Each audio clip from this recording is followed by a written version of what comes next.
जिसाय अध्याय 12। ସେହି ଦିନରେ ତୁମ୍ଭେ କହିବ, ହେ ସଦାପ୍ରଭୁ, ମୁଁ ତୁମ୍ଭର ଧନ୍ୟବାଦ କରିବି, କାରଣ ତୁମ୍ଭେ ଆମ୍ଭ ପ୍ରତି କ୍ରୁଦ୍ଧ ଥିଲ।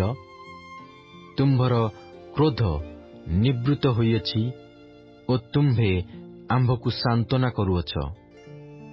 ଦେଖ, ପରମେଶ୍ୱର ଆମ୍ଭର ପରିତ୍ରାଣ। ଆମ୍ଭେ ବିଶ୍ୱାସ କରିବା ଓ ଭୀତ ହେବା ନାହିଁ, କାରଣ ଜିହ୍ୱା ସଦାପ୍ରଭୁ ଆମ୍ଭର ବଳ ଓ ଗାନ, ପୁଣି ସେ ଆମ୍ଭର ପରିତ୍ରାଣ ହୋଇଅଛନ୍ତି।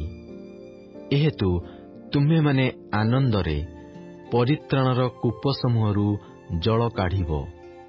ପୁଣି ସେ ଦିନରେ ତୁମ୍ଭେମାନେ କହିବ, ସଦାପ୍ରଭୁଙ୍କର ଧନ୍ୟବାଦ କର, ତାହାଙ୍କ ନାମରେ ପ୍ରାର୍ଥନା କର, ଗୋଷ୍ଠୀମାନଙ୍କ ମଧ୍ୟରେ ତାହାଙ୍କର କ୍ରିୟା ସକଳ ପ୍ରଚାର କର, ତାହାଙ୍କର ନାମ ଉନ୍ନତ ବୋଲି ବ୍ୟକ୍ତ କର, ସଦାପ୍ରଭୁଙ୍କ ଉଦ୍ଦେଶ୍ୟରେ ଗାନ କର, କାରଣ ସେ ମହିମାଯୁକ୍ତ କର୍ମ କରିଅଛନ୍ତି, ତାହା ସମୁଦାୟ ପୃଥିବୀର ଜ୍ଞାତ ହେଉ।